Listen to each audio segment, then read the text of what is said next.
Olá, Shalom.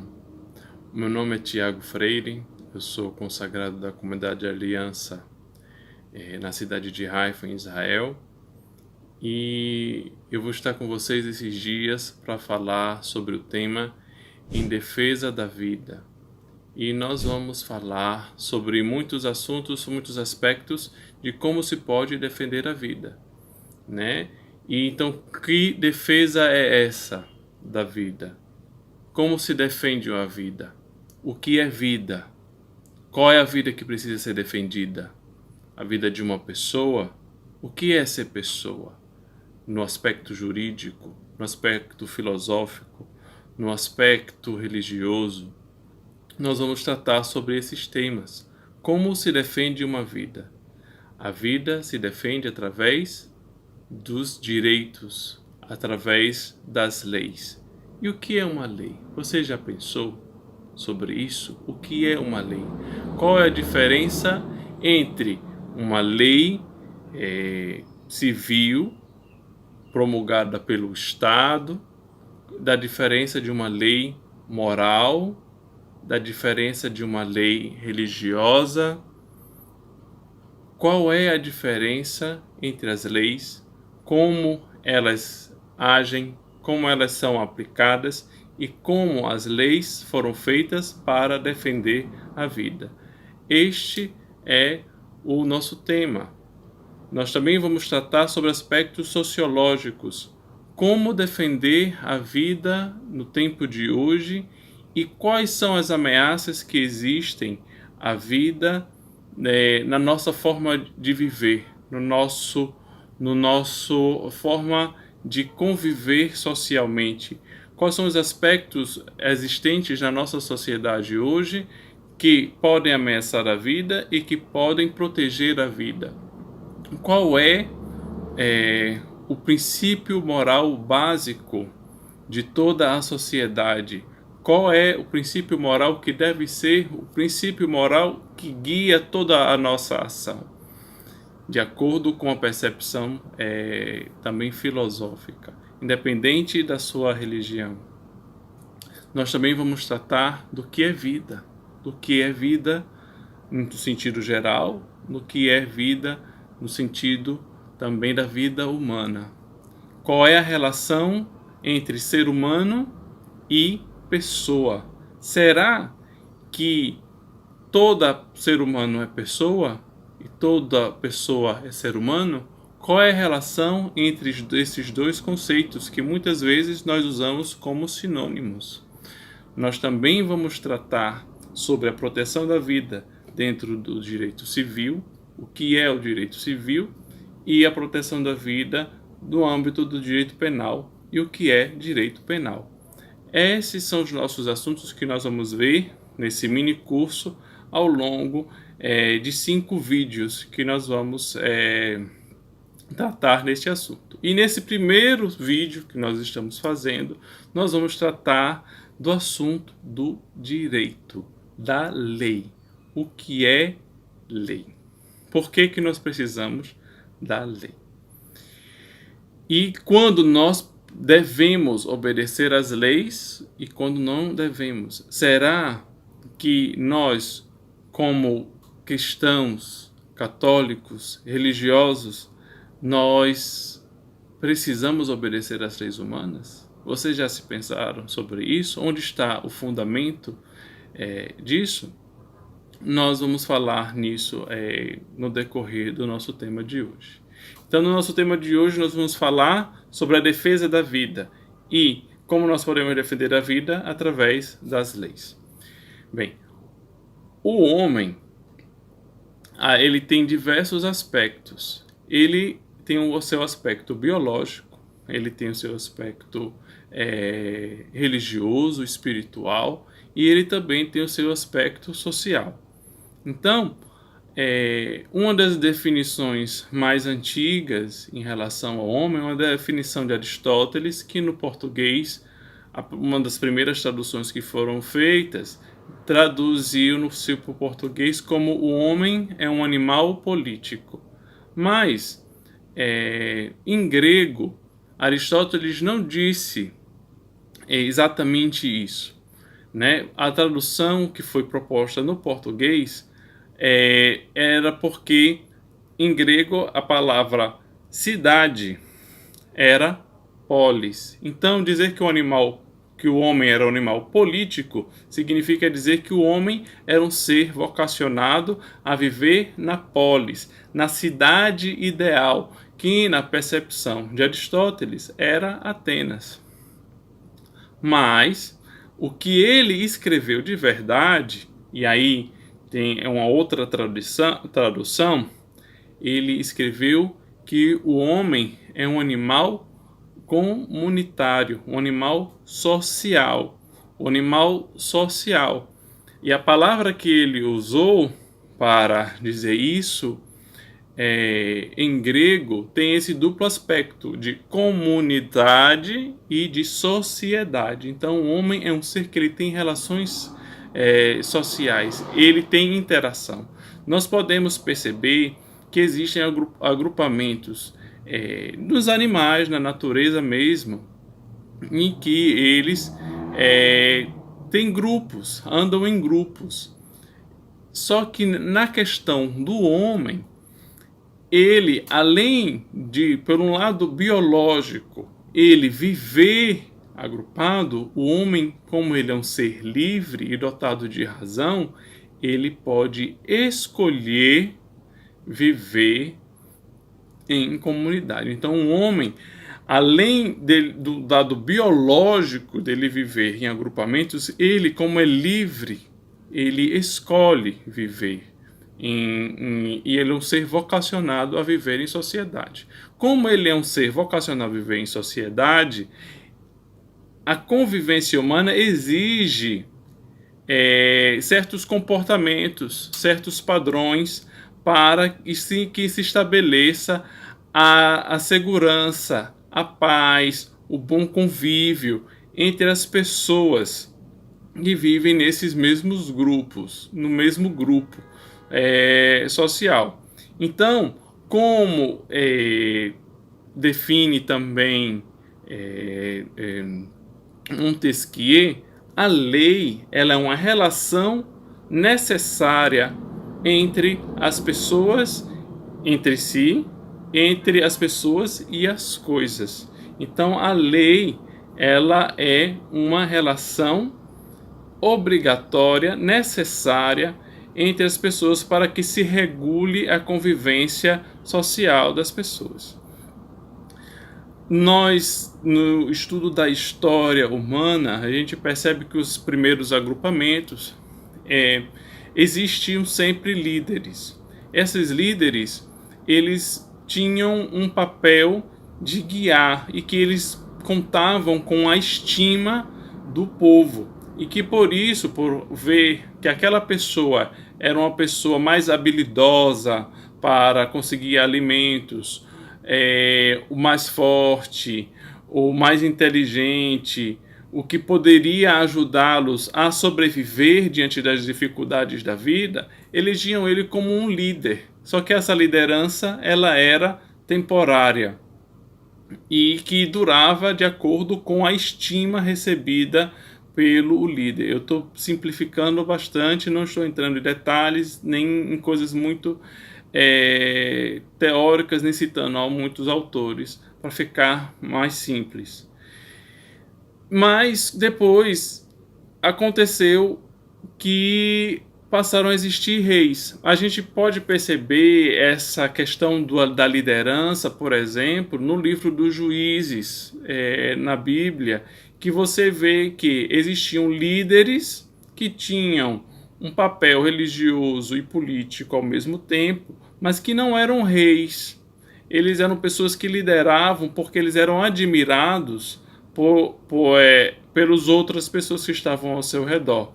E no caso do povo hebreu, quando ele estava estabelecido aqui na Terra Santa, onde eu atualmente vivo, e por que os juízes eles eram eleitos? Porque eles eram vistos como homens de Deus, eram vistos como homens que tinham acesso a Deus, né? Outros povos tinham outras formas de eleger o seu líder, Mas, em um determinado momento, o povo de Deus resolveu que eles queriam ter um rei. E eles elegem, então, o primeiro rei de Israel, Saul, porque eles queriam ser iguais a todos os outros povos que estavam ao seu redor. Essa escolha de ter um rei, como aconteceu com o povo de Israel, aconteceu com outros povos, e nós não sabemos exatamente por quê. Um dos indicadores que podem nos levar a entender como que um líder que tinha um poder tão frágil ainda, que era por base na admiração, passou a ter um poder tão grande ao se tornar rei. Um dos pensamentos que existem é de que ele deveria ter muitas guerras que aconteciam entre povos, e nesse momento de guerra o líder precisava ter um poder maior, e com a continuidade de guerras acabou se percebendo a necessidade de um rei que tinha um poder constituído. E o rei, tendo um poder constituído, ele outorga leis para que exista um convívio social. A gente vê isso muito claramente no papel do rei com o rei Salomão, no livro de Reis, contando como foi a administração do rei Salomão, que ele julgava as pessoas, né? Então o rei, ele tinha o poder de criar leis. Só que nessa época da história se acreditava que o rei tinha poderes ilimitados para poder criar as leis. Depois existem muitas transformações que vão acontecendo ao longo da história. Se a gente chegar no século XVI, a gente vai ver o poder absoluto do rei, como que o rei estivesse acima da lei. Mas isso também já aconteceu na antiguidade. E quando você percebia que o poder do rei era ilimitado, isso poderia gerar coisas erradas, como, por exemplo, quando o rei Nabucodonosor queria obrigar os jovens todos a se prostrar diante da estátua dele como um rei, como um deus, né? E isso fere a consciência de pessoas e fere a liberdade religiosa, como hoje nós falamos sobre isso. Mas, então, a gente pode também ver outras situações, quando no livro de Macabeus queriam obrigar as pessoas a comer carne de porco. Nós vemos o relato do velho Simeão, que ele não aceita comer carne e por isso é martirizado. Nós também vemos, por exemplo, um exemplo no Novo Testamento, quando o Sinédrio quer obrigar São Pedro e São João a não falarem no nome de Jesus. E no capítulo 5 de Atos dos Apóstolos, São Pedro ele afirma: julgai vós mesmos se é justo obedecer a Deus, aos homens mais do que a Deus, né? Então, o Catecismo da Igreja Católica, com base em toda a tradição da Igreja, afirma que as autoridades civis constituídas elas devem ser obedecidas e que eles prestam um serviço. Então, graças a Deus, o cristianismo ele não está ligado a nenhum sistema de governo, nenhuma forma política, mas ele reconhece a autoridade de algumas pessoas, a autoridade civil que nós precisamos obedecer, como o próprio Jesus disse: dai a César o que é de César, dai a Deus o que é de Deus. Porque nós, como agrupamento humano, nós precisamos de regras, nós precisamos que exista regras claras e alguém que nos lidere com vista de um objetivo. Então a igreja ela reconhece a autoridade civil, mas toda a lei que vá contra a consciência, nós estamos desobrigados. Então, o Catecismo da Igreja Católica, no seu parágrafo 2235, ele reconhece a autoridade, mas no 2242 ele também reconhece a exceção, que quando as leis são injustas. E como nós podemos saber quando a lei é injusta? Quando é que a lei é justa? A lei civil, eu vou explicar um pouco isso daqui a pouco. Mas para poder explicar quando é que a lei é injusta, eu preciso explicar uma outra coisa. Eu preciso explicar qual é a diferença entre lei civil, a lei moral e a lei de trato social. Eu também vou falar um pouco sobre a lei religiosa. Então, existe 3 tipos de lei classicamente que a gente coloca quando a gente aprende direito. Existe a lei do trato social, que é a lei da etiqueta, que regula os bons modos, que é uma coisa bem específica e que não é tão importante. E quando você fere uma regra de etiqueta, você é uma pessoa mal educada, uma pessoa grosseira. Mas isso não significa que você seja uma pessoa moralmente ruim. Então essa é a primeira camada mais superficial das leis, que é a camada do trato social. Depois nós temos a camada da lei moral. A lei moral, ela se regula a forma de nós lidarmos de uma forma muito mais profunda. E ela se diferencia da lei civil por algumas características. Classicamente se diz que a lei civil ela é bilateral. O que quer dizer bilateral? Bilateral significa que a lei civil serve para regular relações entre homens com outros entre si, entre os homens entre si e os homens com as coisas. Então, a bilateralidade significa que eu preciso respeitar, o meu direito começa, eu tenho um direito, meu direito termina onde começa o direito do outro. Eu preciso regular as relações.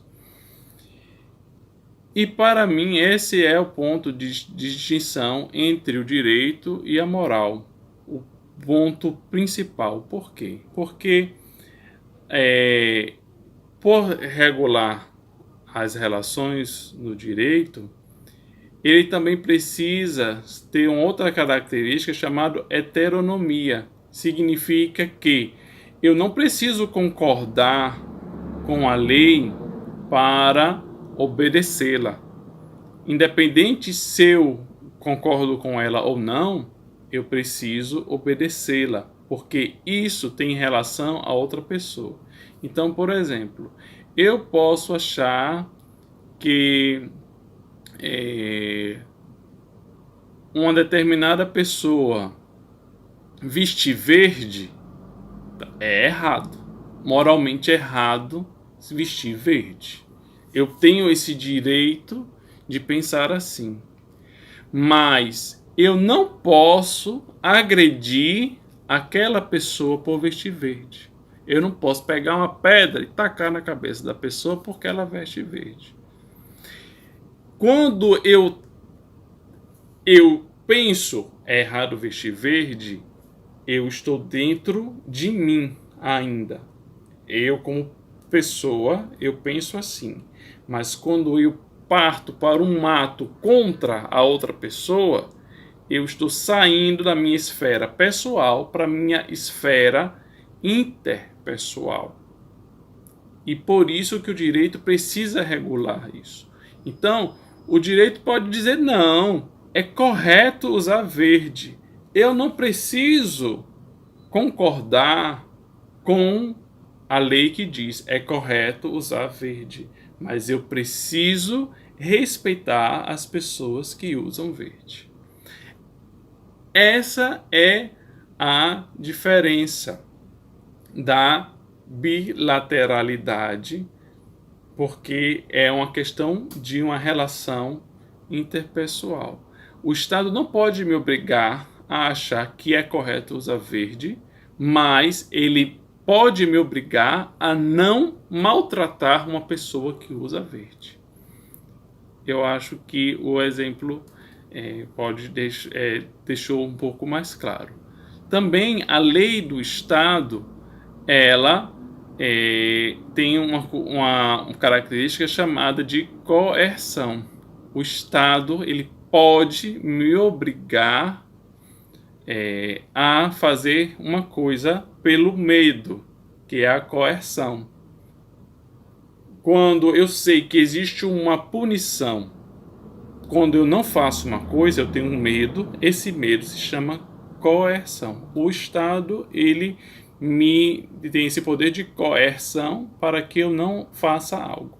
E mesmo se eu fizer, o Estado também tem um direito de coação, que é o quê?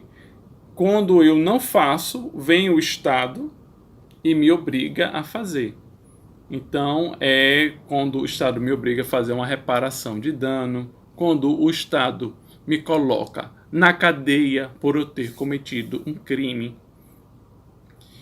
Então, o Estado ele precisa regular relações, mas o Estado não pode me obrigar a pensar uma coisa diferente da que eu penso. O Estado ele pune o indivíduo não por conta do próprio bem do indivíduo, mas pelo bem das outras pessoas que estão ao seu redor. O Estado até pode pensar no bem do indivíduo, mas a principal coisa que o Estado deve fazer é proteger as outras pessoas de uma ação má. Já a moral, ela é algo interior. Então, a moral, ela cuida dos valores que a pessoa tem internamente. E como, por exemplo, um pai que corrige um filho, o pai, ele pode punir o filho, porque ele está instruindo o filho. Mas a punição do pai é diferente da punição do Estado, porque o pai, quando pune um filho, ele está pensando no bem do filho, para que o filho aprenda e tenha bons valores e seja uma boa pessoa e faça uma coisa boa para ele mesmo. Então, a visão é diferente. O Estado, ele pensa no bem comum e pune quem faz algo errado por pensar no bem de todos. Já o pai pune um filho pensando no bem do filho, principalmente para que o filho se torne uma boa pessoa. Então essa é a diferença entre direito e moral. O de moral pensa no bem da pessoa e ninguém pode obrigar uma outra pessoa a ter princípios morais iguais aos seus. Ninguém pode obrigar a ninguém a pensar que vestir verde faz bem.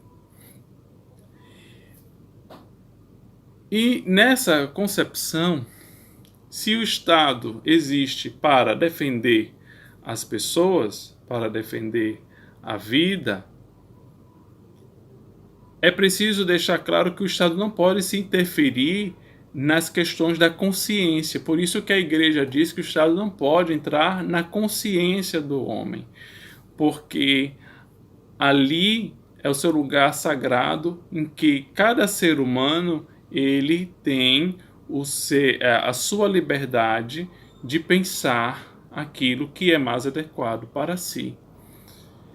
E quando o Estado extrapola esse direito, aí sim é que o homem não está obrigado a obedecer à lei que extrapola. Existe uma charge muito interessante, quando eu era criança, eu vi uma vez, que um rapaz, um fortão, queria bater num rapaz magrinho porque ele disse uma coisa. E o rapaz fortão disse: olha, se você disser isso, eu vou te bater. E o menino magrinho disse: tá certo, então eu não vou dizer, mas você não pode me impedir de pensar, né? Então é essa a relação que existe. O direito existe para defender a vida, para defender as pessoas, mas ele não pode entrar na consciência. Ele não pode obrigar ninguém a pensar de uma forma, a ter uma determinada religião, a ter um determinado princípio moral. Ele tem que estar no mínimo. O direito ele tem que cuidar de um mínimo social necessário para que as pessoas possam conviver bem e não entrar em esferas da escolha pessoal e moral das pessoas, a não ser quando essa escolha atinge diretamente uma outra pessoa. Ele precisa defender pessoas. O direito exige para defender pessoas. Uma questão também interessante é como a sociedade vai interferir nas escolhas no direito, nas leis. E é por isso que o nosso próximo tema vai ser sobre a sociedade. Em que sociedade nós vivemos e qual é o princípio moral que deve nortear a moral de todas as pessoas. E esse é o tema do nosso próximo vídeo que nós vamos ver depois.